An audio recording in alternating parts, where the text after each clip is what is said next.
વિદ્યાર્થી મિત્રો આપણે પ્રમેય 1.5 જોયો। હવે 1.5 ની અંદર છે એ એક જનરલ માહિતી આપણને આપી દેવામાં આવી હતી કે જો x છે એ કોઈ સમય સંખ્યા હોય, બરાબર છે, એટલે કે કોઈ સમય પૂર્ણાંક હોય તો એને p/q દર્શાવતા હોઈએ તો q ના આધારે q નું એવું કયું અવિભાજ્ય અવયવીકરણ છે કે જેને લઈને આપણે x ને એટલે કે x નું જે દશાંશ નિરૂપણ છે એના વિશે ચોક્કસ કહી શકીએ, બરાબર છે। તો એના માટે પ્રમેય 1.6 ની અંદર આપણને એવું કીધું છે કે જો x બરાબર p/q, x એ સમય સંખ્યા છે, સમય સંખ્યા એટલે સ્વાભાવિક એને p/q સ્વરૂપે દર્શાવો તો x બરાબર p/q માં q નું અવિભાજ્યમાં અવયવીકરણ એટલે કે q ને જ્યારે આપણે અવિભાજ્ય અવયવમાં છૂટું પાડીએ ત્યારે જો એનું સ્વરૂપ 2n ઘાત ગુણ્યા 5 ની m ઘાત 2n ઘાત ગુણ્યા 5 ની m ઘાત સ્વરૂપે હોય અને n અને m અનઋણ પૂર્ણાંક એટલે કે ઘાત છે એ ઋણ હોવી જોઈએ નહીં, ઘાત અલગ અલગ ગમે તે હોય, બરાબર, ઋણ હોવી જોઈએ નહીં, આ એકમાત્ર એની શરત છે। તો જો q નું આપણે છે એ q ને છૂટો પાડીએ, q ને અવિભાજ્ય અવયવના સ્વરૂપમાં એને જ્યારે આપણે લખીએ ત્યારે એનું સ્વરૂપ જો 2 અને 5 ની ઘાતમાં આવતું હોય, n અને m ની ઘાતની સંખ્યા છે જે અલગ હોઈ શકે ગમે તે, પણ કયા સ્વરૂપમાં આવવું જોઈએ? 2 ગુણ્યા 5,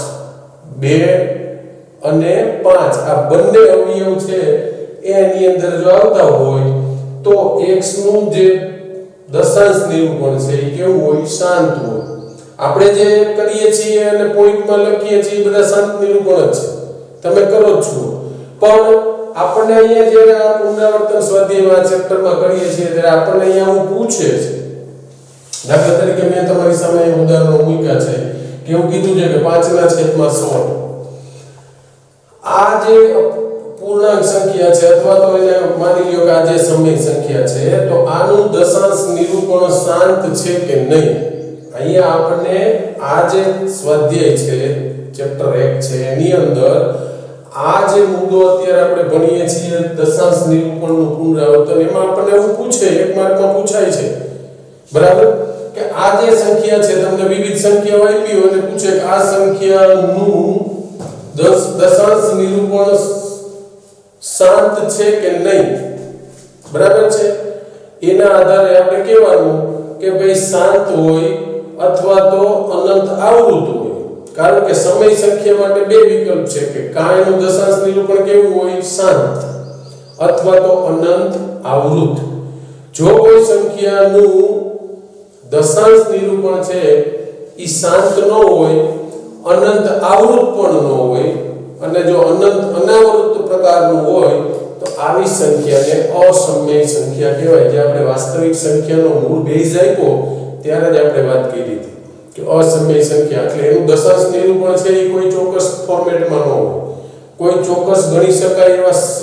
સભ્ય સંખ્યામાં મર્યાદિત ન હોય। તો પહેલી નજરે જોઈએ તો આપણને એવું લાગે કે આના તો છેદમાં 16 છે, અને કેવી રીતે પોઈન્ટમાં મુકાય? તો આપણે એને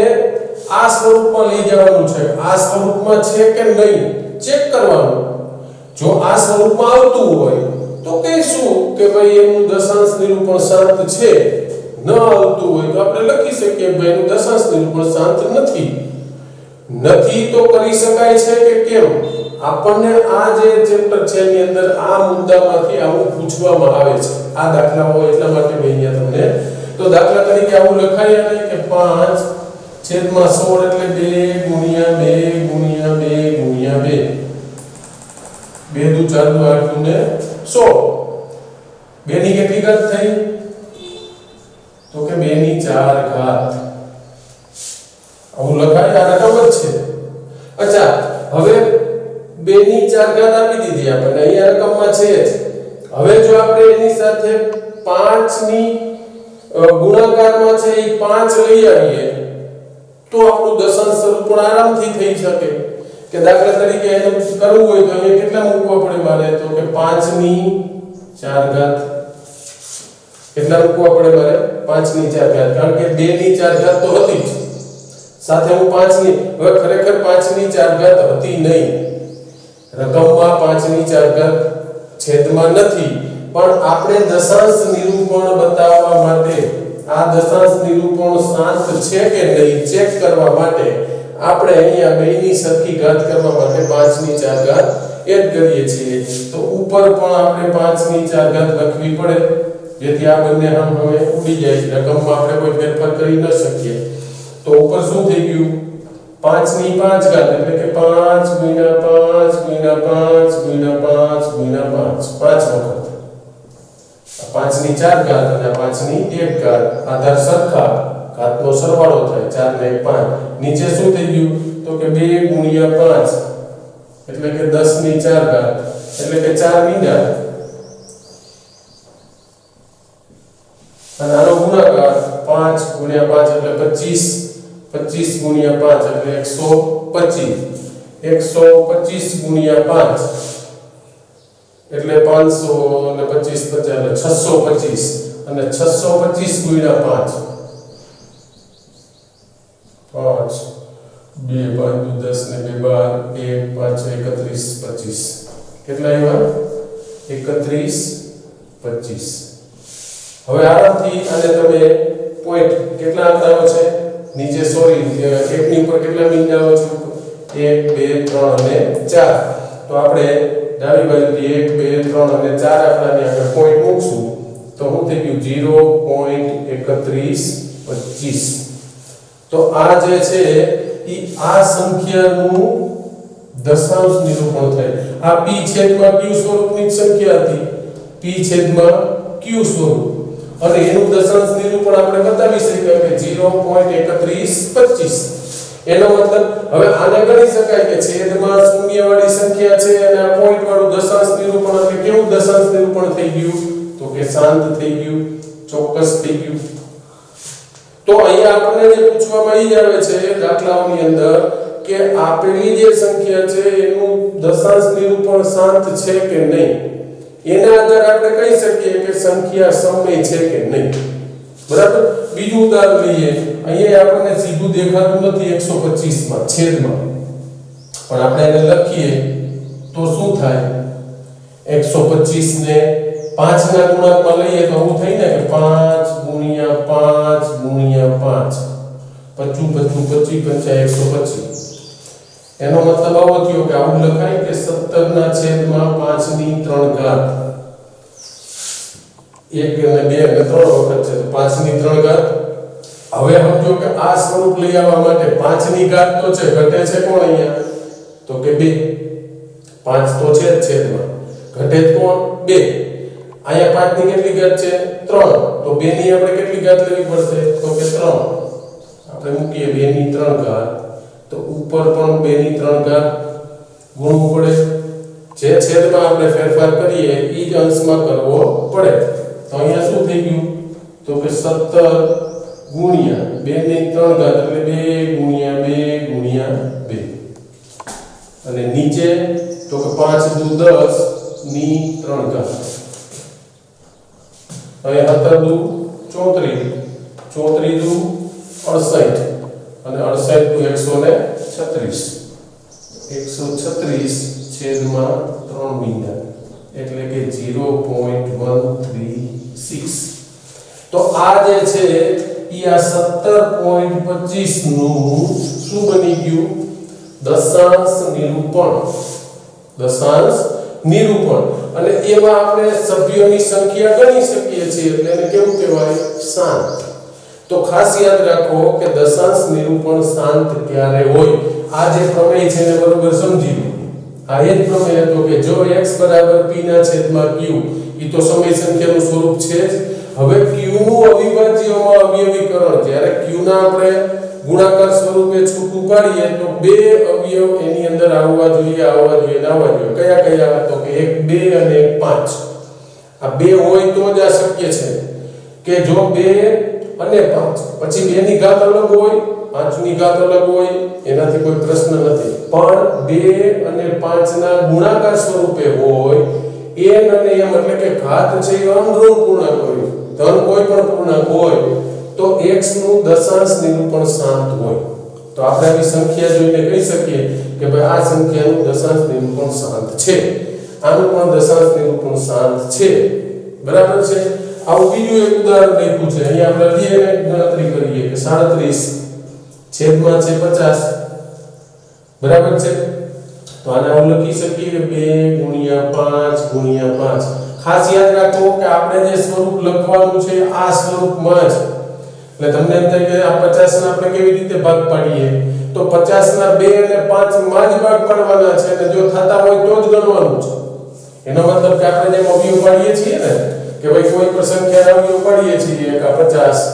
આ રીત જે તમે શીખી ગયા આની અંદર કોનો ઉપયોગ કરવાનો છે તો કે 2 નો કરવાનો છે અને 5 નો કરવાનો છે બીજા કોઈ અવિભાજ્ય અવયવની અંદર વાત લેવાની નથી કા 2 લેવાનું છે અને પછી લેવાનું છે 5 જો 2 અને 5 2 ની અંદર જ એનો ભાગ આવતો હોય એટલે કે અવિભાજ્ય અવયવ તરીકે 2 અને 5 બે જ આવતા હોય તો જ કહી શકાય કે દશાંશ નિરૂપણ શાંત છે બરાબર તો અહીંયા પણ આપણે 2 અને 5 ના સ્વરૂપમાં જ લીધું છે 2 * 5 એટલે 10 * 5 એટલે 50 5 ની કેટલી ઘાત થઈ 2 વખત ગુણાકાર એટલે તો કે 2 વખત તો કે 37 છેદમાં 2 ની કેટલી ઘાત 1 અને 5 ની કેટલી ઘાત 2 તો હજી અહીંયા આપણે શું કરવું પડશે 2 ની ઘાત સમાન કરવા તો કે આની 2 ઘાત છે આની 1 છે મતલબ કે હજી એક 2 બગડો ઉમેરવો પડશે ગુણાકાર અહીંયા ઉમેરીએ તો ઉપર પણ ઉમેરવો પડે તો આવું થઈ ગયું કે 37 છેદમાં 2 * 2 * 5 ની 2 ઘાત અહીંયા એક બગડો ઉમેરો ઉપર પણ એક બગડો આપણે ઉમેરવો પડે ગુણાકાર ઉપર કેટલા થયા 37 * 74 નીચે 2 ની 2 ઘાત 5 ની 2 ઘાત એનો અર્થ કે 10 ની 2 ઘાત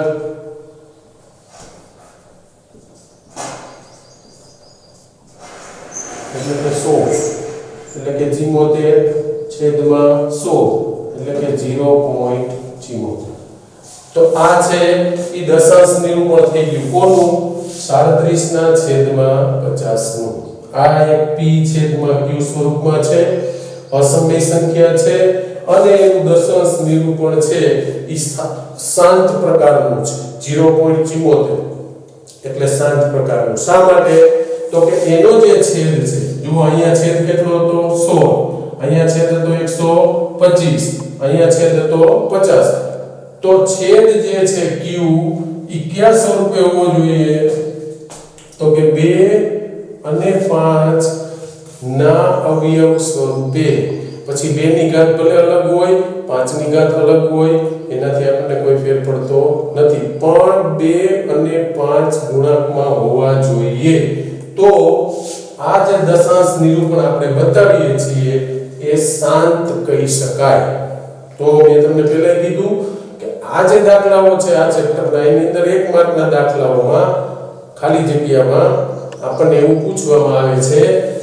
આ જ સમજી લો ઘણી માટે કે ભાઈ 17 ના છેદમાં 125 નું દશાંશ નિરૂપણ શાંત છે કે નહીં ચકાસો અને હોય તો એનું દશાંશ નિરૂપણ આપો અથવા તો દશાંશ નિરૂપણમાં એને દર્શાવો તો અહીં આપણે બતાવ્યું એ જ રીતે કહેવાનું છે 125 અહીંયા 5 અને 2 ના ગુણાકારમાં આવ્યા ગયા અને અહીં આપ્યું તો કહેવાનું કે હા 17 ના છેદમાં 125 નું દશાંશ નિરૂપણ શાંત છે અને એ છે 0.136 આટલો આપણે જવાબ આપીએ એટલે આપણને એનો માર્ક મળે તો આ જે મુદ્દો છે જે આપણે એને થોડોક આગળ જે પ્રમેય 1.6 છે જે આપણે 1.7 લેવાનો છે અહીંયા બીજા બે ઉદાહરણો તમને આપેલા છે મેં જે આ રીતે અહીંયા ગણ્યા છે એ જ રીતે તમે ચેક કરતા જાઓ 40 ના ભાગ પાડો છેદના જ ભાગ પાડવાના છે અંશની હારે કોઈ લેવા દેવા નથી છેદના જ ભાગ પાડવાના છે પણ છેદમાં કોણ કોણ આવવું જોઈએ તો કે 2 અને 5 ઈ સિવાયનો કોઈ અવયવ આવવો જોઈએ નહીં જો 2 અને 5 એ 40 ના ભાગ પાડો 2 અને 5 માં આ 8 છે તો એના પણ ભાગ પાડો પછી તો કે 2 અને 5 ની ઘાત સરખી કરવા n ને m ની ઘાત સરખી કરો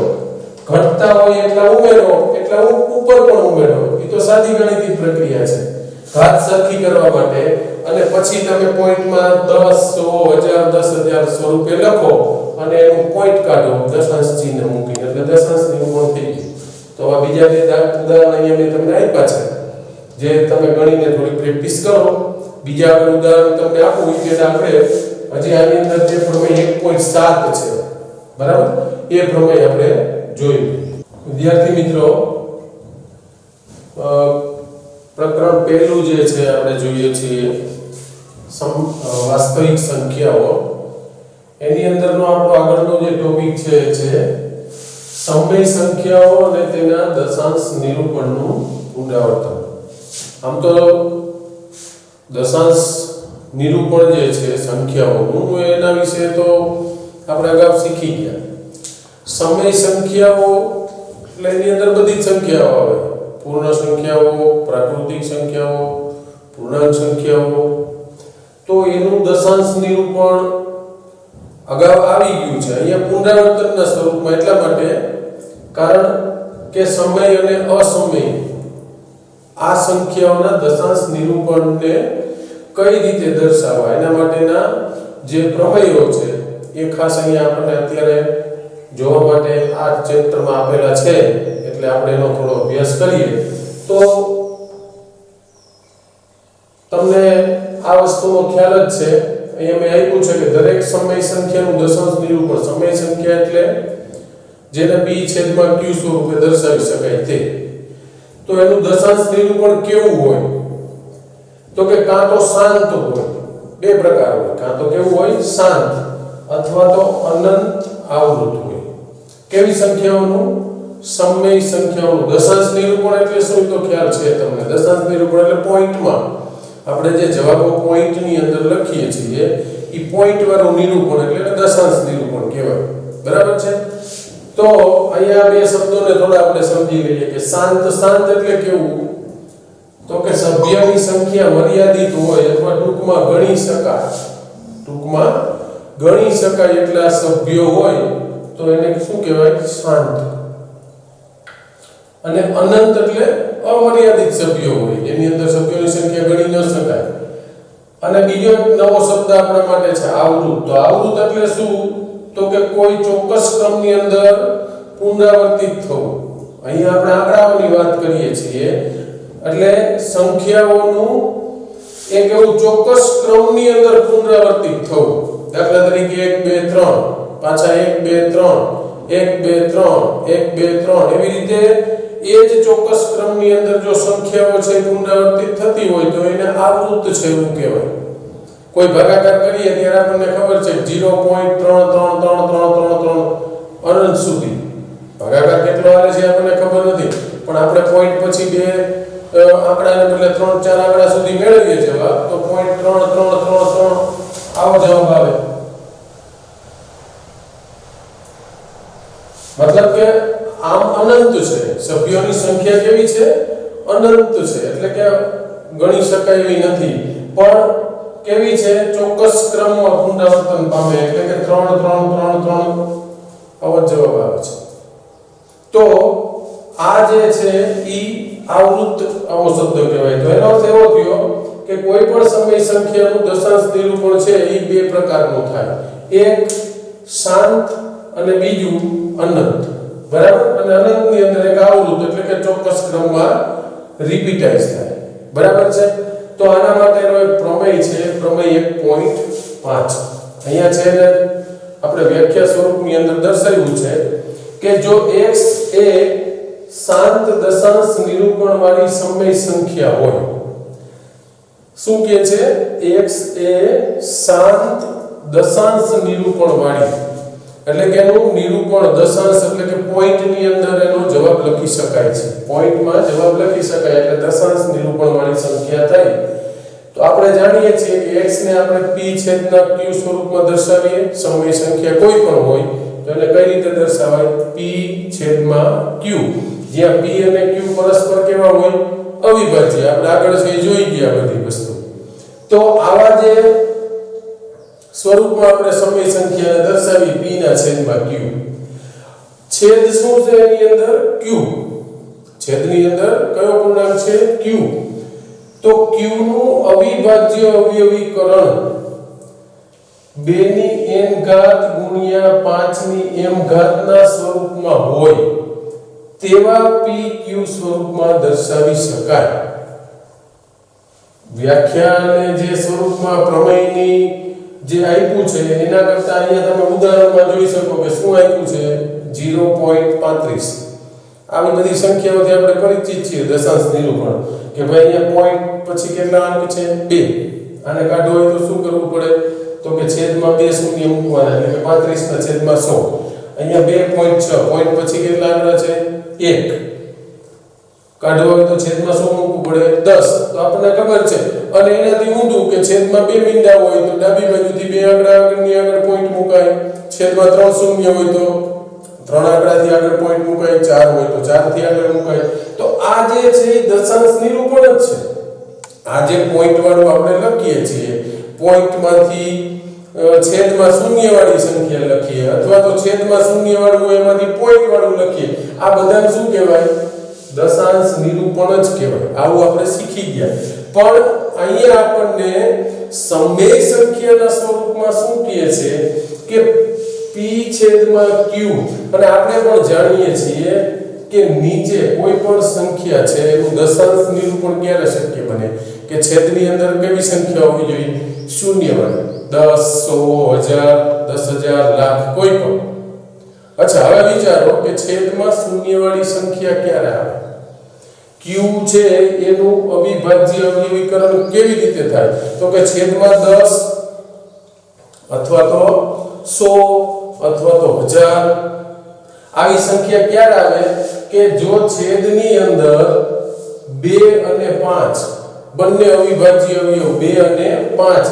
આનું ગુણાકારનું જો સ્વરૂપ હોય,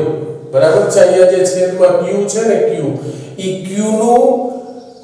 q ના જો આપણે ભાગ પાડીએ ને તો ઈ કયા સ્વરૂપમાં આવવા જોઈએ તો કે 2 અને 5 ના ગુણાંકમાં હોય, બરાબર. પછી 2 ની છે ઈ આ ઘાત આપેલી છે કે n ઘાત 5 ની m ઘાત, ઘાત કોઈ પણ હોય,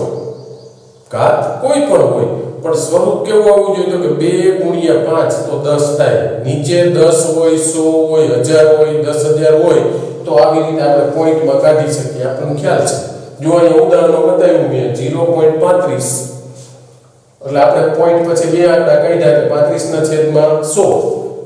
2 ની અંદર 5 સામાન્ય એવું છે 7 ગુણ્યા 5 ને 20 ગુણ્યા 5 તો આપણે કાઢીને તો અહીંયા શું વધ્યું 7 ના છેદમાં 20. હવે 20 ને છે એ અવિભાજ્ય અવયવોના ગુણાકારમાં લખો તો આવું લખાય 2 ગુણ્યા 2 ગુણ્યા 5 એટલે કે 2 દુ 4 પંચા ને 20, બરાબર. તો શું લખાય તો કે 2 નો વર્ગ ગુણ્યા 5. 2 નો વર્ગ મતલબ 2 ની કેટલી ઘાત થઈ 2, n કેટલો મળ્યો 2, 5 ની 1 ઘાત એટલે m બરાબર કેટલો 1. તો n ને m ની સંખ્યા અલગ અલગ હોઈ શકે, એનાથી કોઈ ફેર પડતો નથી. n અને n ની એનો મતલબ કે 2 ની અને 5 ની ઘાત અલગ અલગ હોઈ શકે, એનાથી કોઈ પ્રશ્ન નથી. પણ 2 અને 5 અવિભાજ્ય અવયવ તરીકે ગુણાકારમાં આવવા જોઈએ, બરાબર છે. સાદા અર્થમાં એવું કહેવાય કે જો કોઈ પણ સંખ્યાના છેદમાં 2 ગુણ્યા 5 ના સ્વરૂપમાં જો કોઈ અવયવ હોય, બરાબર, છેદમાં, બરાબર યાદ રાખજો,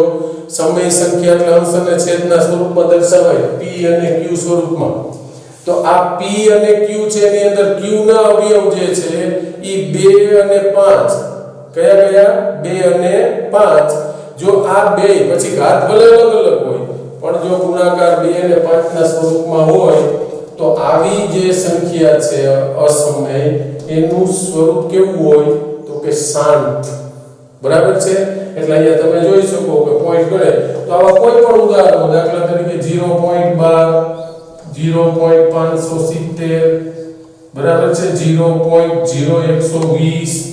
આ દરેક સંખ્યાઓ છે એ કેવી છે શાંત. સભ્યની સંખ્યા ગણી શકાય. આને કઈ રીતે ફેરવવું તો પોઈન્ટ કાઢો તો છેદમાં 100 મુકાય, અહીંયા પોઈન્ટ કાઢવો હોય છેદમાં 1000 મુકાય, અહીંયા પોઈન્ટ કાઢવો હોય તો છેદમાં 10000 મુકાય. તો આ જે કઈ બધા નિરૂપણો છે એ કેવા છે તો કે શાંત છે. એનો અર્થ એવો થયો કે કે એના છેદની અંદર શૂન્યવાળી સંખ્યા એટલે કે 10,000 10,000 આવે તો 10 કે 100 કે 1000 આવે એનો મતલબ કે ગુણાકારમાં શું આવે તો કે 10 હોય તો 5 ગુણ્યા 2 આવે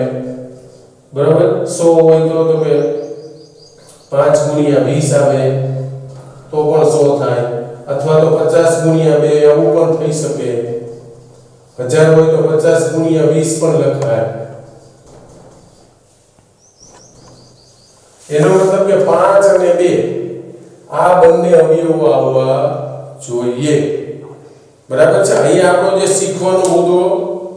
દશાંશ નિરૂપણનું જે પુનરાવર્તન કરીએ એની અંદર ઈ છે કે આપણને આવી કેટલીક સંખ્યાઓ આપી હશે અને એવું કીધું હોય છે કે ભાઈ આનું દશાંશ નિરૂપણ શક્ય છે કે નથી બરાબર દશાંશ નિરૂપણ શક્ય છે કે નથી અને જો શક્ય હોય તો દશાંશ નિરૂપણ કરો તો આપણે જોવાનું શું તો કે પહેલી વસ્તુ કે શાંત ક્યારે હોય તો કે સભ્યની સંખ્યા મર્યાદિત હોય એનો મતલબ કે છેદની અંદર 2 અને 5 બે અવયવ આવવા જોઈએ જો પછી એની ઘાત અલગ અલગ હોય તો હાલે બરાબર છે તો એ શાંત હોય જો 2 અને 5 ના સ્વરૂપમાં ન હોય અથવા બીજા અર્થમાં કહીએ કે 2 અને 5 સિવાયનો પણ કોઈ અવયવ એની અંદર અવિભાજ્ય સ્વરૂપે હોય તો આવી જે સંખ્યાઓ છે એ ચોક્કસ ક્રમની અંદર પુનરાવર્તિત થતી હશે શાંત નહીં હોય કેવી હશે અનંત પણ ચોક્કસ ક્રમની અંદર પુનરાવર્તિત થતી હશે તો એને કહેવાય અનંત અને આવૃત તો યાદ રાખો સમય સંખ્યાના દશાંશ નિરૂપણને બે સ્વરૂપ હોય એક શાંત અને બીજું અનંત પણ અનંતની અંદર કેવું આવૃત એટલે કે ચોક્કસ ક્રમમાં રિપીટ થતું આના માટેનો એક બીજો જે છે પ્રમેય 1.6 આપણે અહીંયા એને સમજાવીએ 1.6